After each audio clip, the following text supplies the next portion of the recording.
magpapulit pasasalamat sa ating Diyos na buhay. Dahil nung umalis po yung mga amo ko, marami pong inutos sa akin na umiikot po ako sa mga magulang nila. Wow, ang dami. Kahapon po pumunta po ako sa Lula. Dahil hindi ko po alam, dahil hindi lang yata isang buwan na hindi natin bilisan ang bahay. Tapos nung bumalik po ako sa bahay, siguro napigla yung katawan ko na ano po yung alikabok. Nilagnat po ako ngayon. Papuri po sa Diyos, nung uminom po ako ng gamot, okay na po, kaya binabalik ko lang ang papurit pasasalamat sa ating Diyos na buhay. Amen. Amen. Puri natin ang ating Diyos. Sino po po ang mga pinagkala? Bago tayo po na sinikahiya ang kabuhay ng ating Diyos. Amen. Sige na, ako na lang. Ayan. Palakpakan natin ang ating Diyos. Magandang hapon sa ating lahat. God is good. All the time! Gusto ko lang ibalik ang papuri, pasasalamat kay Yahweh El Shaddai. Kasi nung April, mayroon pa akong blood camp. Ito lang sa Saipo. Then, nung May, mayroon din akong blood camp kasi fasting at saka non-fasting. So, pinagdasal ko, sabi ko, Lord, maawa ka naman. Lahat po, tinaas ko po lahat. Lord, ikaw po ang makapangyarihan ng lahat. Sabi ko, Lord, huwag mo nang dagdagan yung aking gamot. Sabi ko, Lord, lahat ng result ng aking blood came, negative lahat. Sabi ko, Lord, pupunta ako sa gitna. Pag nalaman ko yung result na lahat negative. Amen. Nandito po ako ngayon sa harap mo. Lord, maraming salamat na sinabi ng doktor, clear ang aking blood game. Ay, hindi na inimpisa yung aking gamot. Sabi ng doktor, maintain lang. Maganda yung result ng aking blood game. So, Yahweh El Shaddai, maraming salamat po. Naniniwala po ako na walang imposible kay Lord. Basta tayo po ay magdasal at magtiwala po sa Kanya. Maraming salamat po. Tunay na siya ang ating tunay na manggagamot. Amen. Sino yan po? Wala na? Ako na lang. God.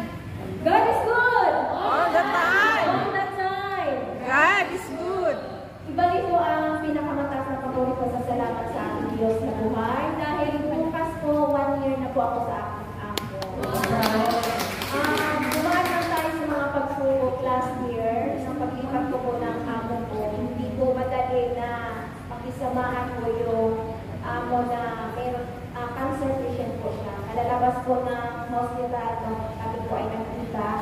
Talagang sobrang payat po niya. Nung dumating ako, hindi ko alam kung saan ako magsisimula dahil kailangan nakapulis po tayo sa alagaan po natin. Amen. Tunay na nakakabuti ng Diyos dahil may mga pagsubok ako that time na talagang duman ako sa trauma. Pero nanalig talaga ako naniniwala na tunay na pakabuti ng ating Diyos. Amen?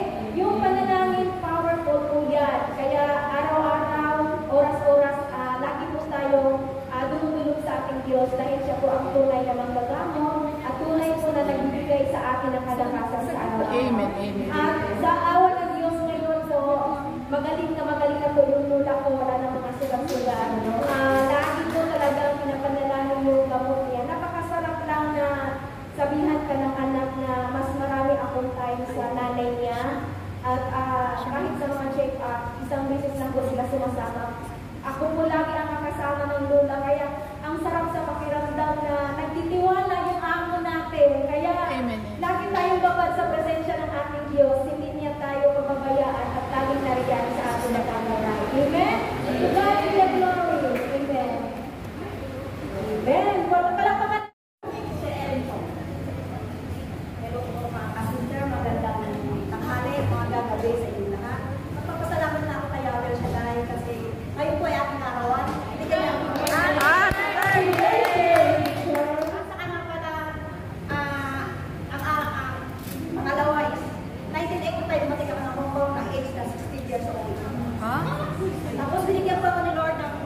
makasawa pero ng dalagang anak na yun. Mas malaki po ang tinira ko sa aking bayan Pilipinas. 38 years na ako nakatira sa Lord ko. Sa biyaya ni Lord, totoo pa lang ikapo. Ang ikapo, pinapit na ba sa gawain nito. Talagang hindi ka po papayaan ni Lord talaga. Nadala ko ang aking pamahilya ko. Amen. Wala na pang mga magulang ko ikaw na ni Lord. Pero nakakabigay sila sa Lord. 18 years. Lubos akong magpapasalamat kay Lord na hanggang nandito pa rin kami na super biyaya na binigay ni Lord. Ako pwede trabaho sa airport. Binigay ako ng trabaho ni Lord sa airport. Sa aircraft. Yun lang po. Ang buhay ko nito at ang buhay ng aking buong pamilya ay pinagbayan namin kay Lord na super biyaya. Talagang ito nga sinasabi ni Brother Mike na ang hindi natin pinaghihirapan ay inaari natin. Galing po sa pamilyang mahirap na nagkaroon kami sa ilog. Ang wish ko lang na makagraduate ako ng high school, makarating ako sa ibang bansa, makatulong sa pamilya ko. 10 kami magkakapatid. Ako po ang panganay. Ako ang nasa ulo. Sa totoo lang po mga kasi si OFW ko, sumasweldo ako noon na 1,350. Sumikat ang nanay ko na marangamutang sa 5-6 ng Mumbai, ng Pagyak na po. Sa awa ng Diyos, ako po ang na-bless. Matagal ako ang mga kapatid ko, lahat. Kaya thank you Lord, to God be the glory. Amen. Amen. Masabi mo sa Panginoon, samanin ka lang sa Kanya at yan maraming sa langit at pagkaroon. Sabi ng Philippians 4:19, I can do all things through Christ Jesus. Amen? Sino pa po? Sino pa po? Ayan si sister. Lumapit ka po, sister.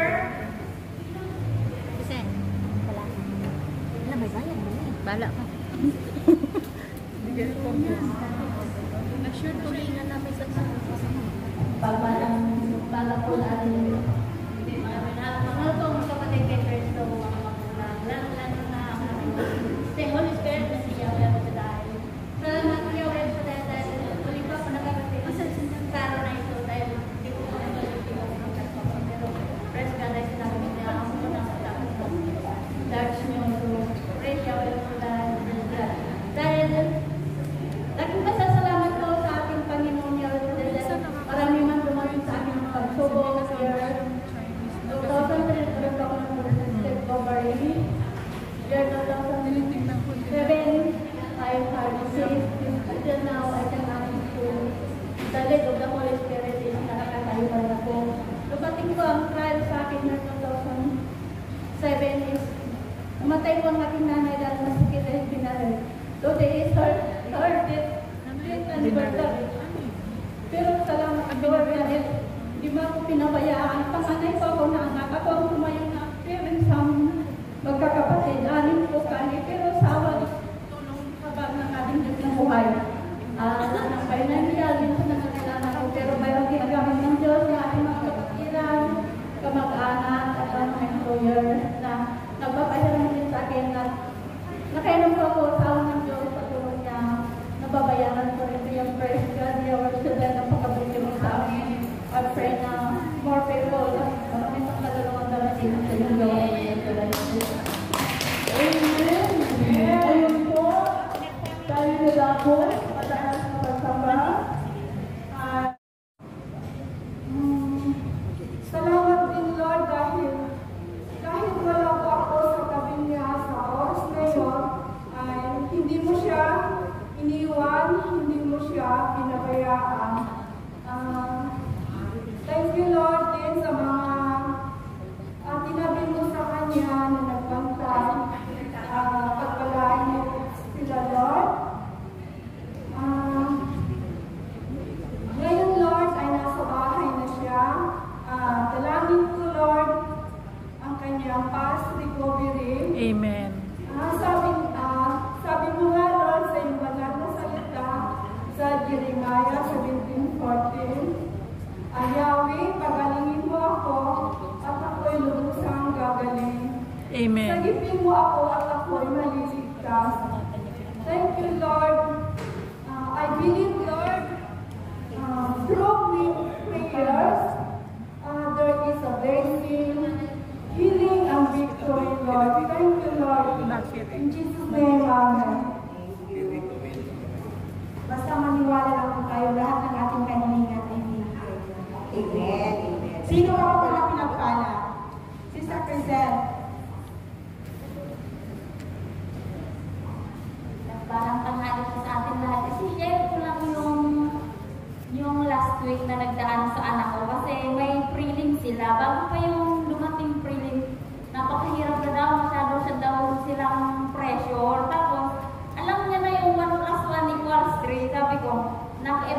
mag-exam kayo, lagi mo nasulat.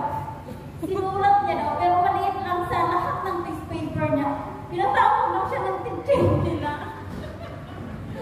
Sabi niya daw, na nung pinatawag nila sa mga baka lahat hindi maganda yung result ng test ko, sabi niya, kinausap daw siya, sabi niya sabi daw ng teacher, sabi niya, Miss Bino, ano to mga 1+1 equals 3 mo?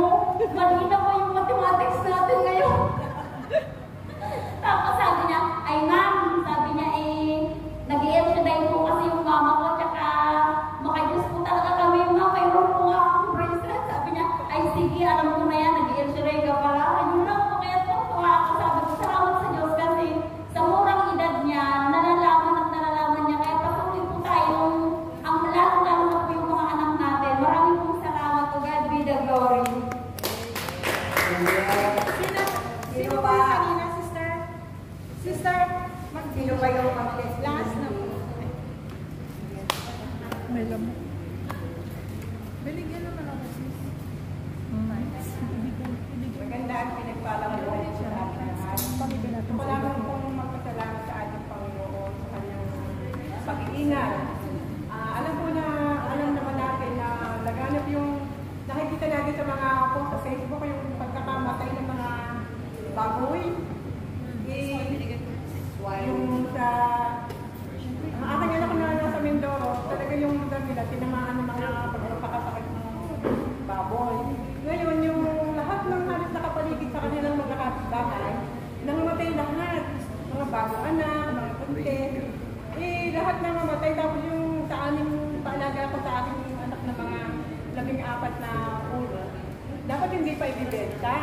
Ngayon, sabi ng kanyang biyanan, kung pwede daw, ibenta na dahil nung mahigit na naman 3 buwan, kaysa daw mamatay. Ngayon, sabi ko naman, kung mabibenta na, ibenta na, kaysa naman hindi mo na mabawi kahit puhunan man lang. Kaya, saka yung kaysa magtitingga ng buhay, nakakaawa din naman, di ba? Purihin ang Diyos at yung lahat ng kanyang alaga natin sa lahat. Amen. Kahit pa yung mga nasa paligid ng mga, kaya talagang ang pagtitiwala natin sa ating Panginoon, ilagay natin lubos-lubos para ingatan tayo lubos. To God be the glory. Amen.